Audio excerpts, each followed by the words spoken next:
नमस्कार, जेके अपडेट में आपका स्वागत है। मैं हूं साक्षी सभरवाल। आप देख रहे हैं प्राइम टाइम में आगे बढ़ने से पहले आज दिन भर में बहुत कुछ खास हुआ, बहुत सारी खबरें आज सुर्खियां रही। सबसे पहले आपको जल्दी से उनकी जानकारी दे दूं। जम्मू कश्मीर पुलिस ने आज अगस्त महीने की शुरुआत में गोंदा खवास मुठभेड़ में गंभीर रूप से घायल एक आतंकवादी का शव बरामद किया है। अधिकारियों के मुताबिक 5 अगस्त को गोंदा खवास इलाके में पुलिस ने मुठभेड़ में 2 पाकिस्तानी आतंकवादियों को घेर लिया था। इस मुठभेड़ में एक आतंकवादी को मार गिराया गया था और एक अन्य जो था वो गंभीर रूप से घायल हो गया था और इसके बाद घायल आतंकी जो है वहां से भागने में कामयाब रहा था। शुक्रवार की सुबह यानी आज सुबह पुलिस ने सेना और सीआरपीएफ के साथ मिलकर एक संयुक्त टीम ने इस आतंकवादी के शव को बरामद किया है। यह आतंकवादी एक विदेशी पाकिस्तानी आतंकवादी बताया जा रहा है और उस पर राजौरी पुंछ क्षेत्र के कई आतंकी गतिविधियों में शामिल होने का संदेह है, जिसमें हाल ही में केसरी हिल में सुरक्षा बलों पर हमला और डांगरी आतंकी घटना जो है उसमें भी वो शामिल बताया जा रहा है। खैर, अगली खबर की बात करें तो जम्मू कश्मीर की सुरक्षा में दिन रात तैनात जवानों को आज उस समय बड़ी सफलता हाथ लगी है जब सुरक्षा बलों ने प्रदेश के कई स्थानों पर सर्च ऑपरेशन चलाया। इस दौरान सुरक्षा बलों ने उत्तरी कश्मीर में एलओसी के साथ सटे उड़ी सेक्टर में आतंकियों के ठिकाने का भंडाफोड़ किया और उन्होंने उड़ी में नार्को टेररिज्म मॉड्यूल के 8 सदस्यों को गिरफ्तार किया है। ये आज की दूसरी बड़ी खबर थी जिसकी जानकारी दी गई। वहीं पर अगली खबर की बात करें तो अगली खबर भी कुछ इसी तरह की है। उत्तरी कश्मीर के कुपवाड़ा में सुरक्षा बलों को भी आज उस समय बड़ी सफलता मिली। सुरक्षा बलों ने तलाशी अभियान के दौरान बड़ी मात्रा में हथियारों का जखीरा बरामद किया। तलाशी अभियान के दौरान हथियारों की जो बड़ी खेप है वो जब्त कर ली गई। इसमें 5 एके राइफल्स, 7 पिस्तौल, 4 हैंड ग्रेनेड और अन्य आपत्तिजनक सामग्री जो है वो भी बरामद की गई थी। इसके अलावा आज की और एक बड़ी खबर एनआईए से जुड़ी है। एनआईए ने जम्मू कश्मीर में आज 8 अलग अलग जगहों पर छापे मारे। बताया जा रहा है कि विभिन्न नामों के तहत सक्रिय विभिन्न प्रतिबंधित संगठनों और उनके सहयोगियों के कैडरों और ओवरग्राउंड वर्कर्स के खिलाफ ये जो पूरी कार्रवाई हुई है, ये आतंकी और उनके मददगार अपने पाकिस्तानी आकाओं के इशारों पर विध्वंसक गतिविधियों को लगातार अंजाम देने की आपराधिक साजिश के मामले में संलिप्त हैं। एनआईए की टीम ने भटिंडी में भी यानी जम्मू के भटिंडी में भी आज छापेमारी की। डॉक्टर परवेज अहमद के घर पर यह छापा मारा गया। आपको बताया कि डॉक्टर परवेज अहमद डोडा जिले के गंदो के रहने वाले हैं और जो डॉक्टर है उन पर संदिग्ध मोबाइल ऐप के जरिए पाकिस्तानी स्थित नंबरों से संपर्क में रहने का आरोप है और इसी को लेकर आज इनके घर पर भी छापा मारा गया। इसके अलावा अन्य जो आज की बड़ी खबर है उसकी भी आपको जानकारी दे दें कि आज डॉक्टर फारूक अब्दुल्ला का एक बयान भी सुर्खियों में रहा। दरअसल डॉक्टर फारूक अब्दुल्ला मीरवाइज उमर फारूक को लेकर दिए गए बयान के चलते सुर्खियों में रहे।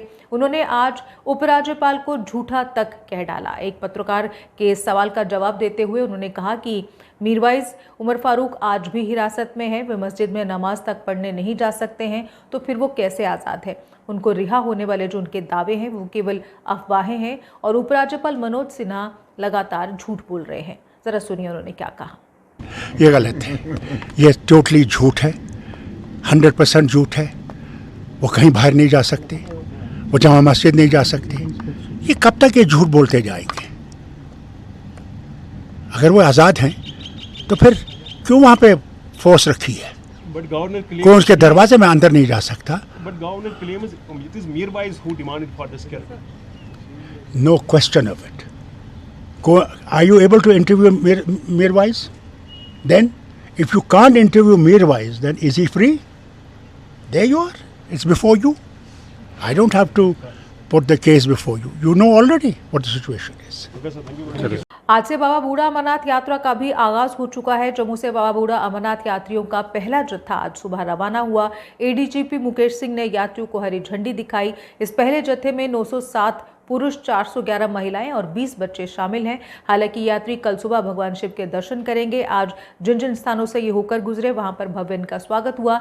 वहीं पर जिला विकास आयुक्त पुंछ मोहम्मद यासिन चौधरी ने बूढ़ा अमरनाथ मंदिर का आज दौरा किया और यात्रा से संबंधित जितनी भी व्यवस्थाएं हैं उनकी समीक्षा की। उन्होंने कहा कि यात्रा को लेकर सभी व्यवस्थाएं जो हैं वो पूरी कर ली गई हैं। इस बार व्यवस्थाएं भी बढ़ा दी गई हैं। तीर्थयात्रियों को किसी भी प्रकार की कठिनाई का, मुश्किल का सामना नहीं करना पड़ेगा।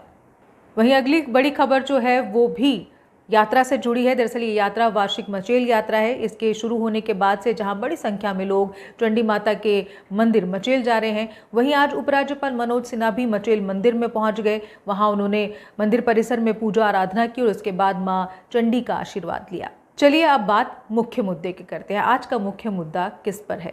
दरअसल आज यासिन मलिक जो है वो सुर्खियों में रहे। आज वह कोर्ट में सुनवाई को लेकर सुर्खियों में नहीं बने, बल्कि आज वह सुर्खियों में रहे अपनी पत्नी के कारण। दरअसल पाकिस्तान में गुरुवार को कार्यवाहक सरकार का गठन हो गया। नवनियुक्त कार्यवाहक प्रधानमंत्री अनावरुल हक काकर की 18 सदस्यीय कैबिनेट को शपथ दिलाई गई। इस मंत्रिमंडल में अलगाववादी नेता यासिन मलिक की पत्नी मुशाल हुसैन मलिक को भी शामिल किया गया है। ये कारण था कि आज मलिक जो है सुर्खियों में रहे। मुशाल काकर की कैबिनेट में पूर्ण दर्जे वाली मंत्री हालांकि वो नहीं होंगी। वह मानवाधिकार मामलों के लिए प्रधानमंत्री के विशेष सहायक के रूप में काम करेंगी। मुशाल ने कई वर्षों तक कश्मीर और भारत विरोधी अभियान चलाया है। उन्होंने 22 फरवरी 2009 को रावलपिंडी में अलगाववादी नेता यासिन मलिक से शादी की थी। दोनों की मुलाकात तब हुई जब यासिन 2005 में पाकिस्तान के दौरे पर थे। मुशाल ने लंदन स्कूल ऑफ इकोनॉमिक्स से स्नातक की डिग्री हासिल की है। मुशाल को लेकर आज DPAP प्रवक्ता ने भी अपनी प्रतिक्रिया दी है। उन्होंने बहुत सारी बातें कही है। जरा आइए आपको सुनवाएं उन्होंने क्या कहा। रॉन्ग। सो डेफिनेटली यहाँ कोई जगह नहीं है। जो गलत करेगा, चाहे वो इंडिया हो, चाहे अगर हम ही बोले हमारा इंडियन कोई जाके वहाँ हंगामे करते हैं, इज इट पॉसिबल पाकिस्तान उनको छोड़ेगा? और जो वो तो खुद ही बोल रहे हैं कि हाँ I was funding and I have done this crime, तो कैसे छोड़ेंगे उनको? अगर उसने गलत किया है तो उसको उसकी सज़ा लेनी चाहिए, देनी है उसको। गवर्नमेंट ऑफ इंडिया को तो जब वो बोल रहे हैं कि हमें जी जो भी यहाँ गलत करेगा उसको सज़ा मिलनी चाहिए उसकी। And his wife, why she is protecting. अगर वो यहाँ आके ये सब करवाती तो उसके कंट्रीमैन क्या उसको छोड़ते? It's not possible. नो, जिसने भी गलत किया उसके साथ उसकी सज़ा तो उसको खानी है। And that is to human rights. So said कि लाइक शी इज़ नोइंग कि what I am, what my base is.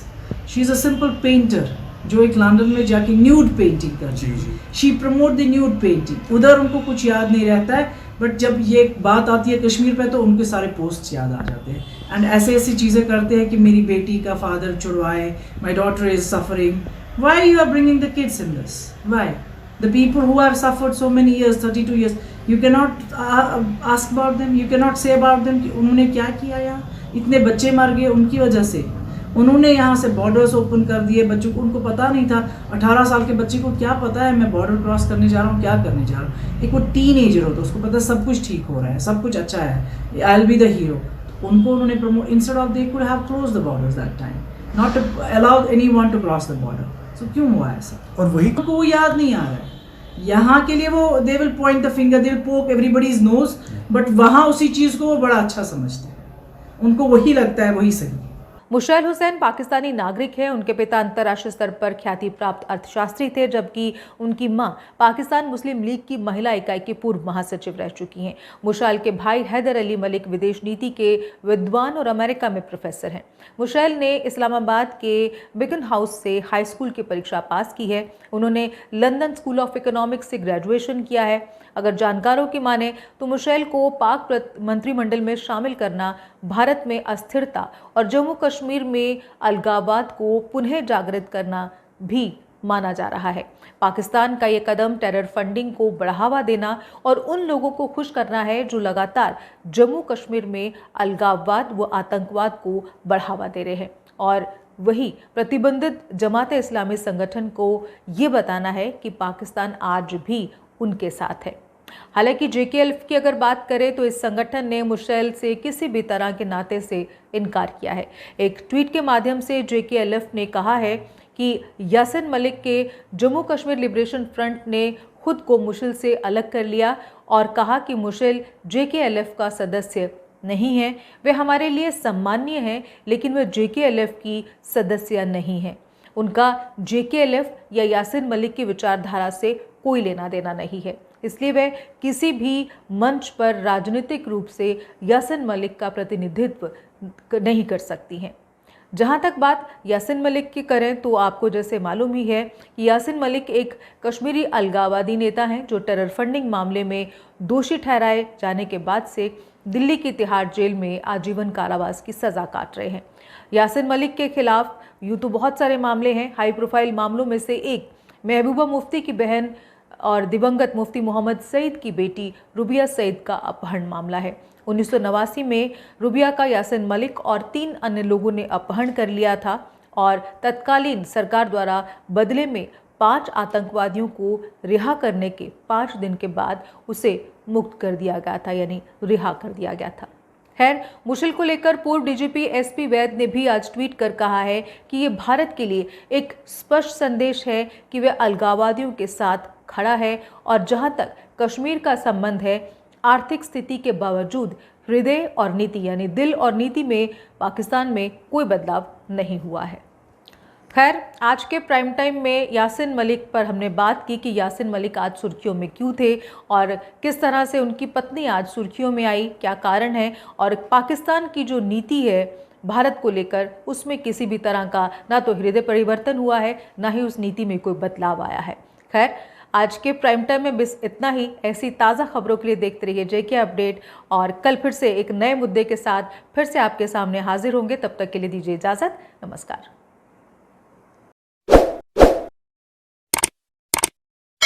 Jammu Kashmir की खबरों के लिए जुड़े रहिए JK अपडेट के साथ।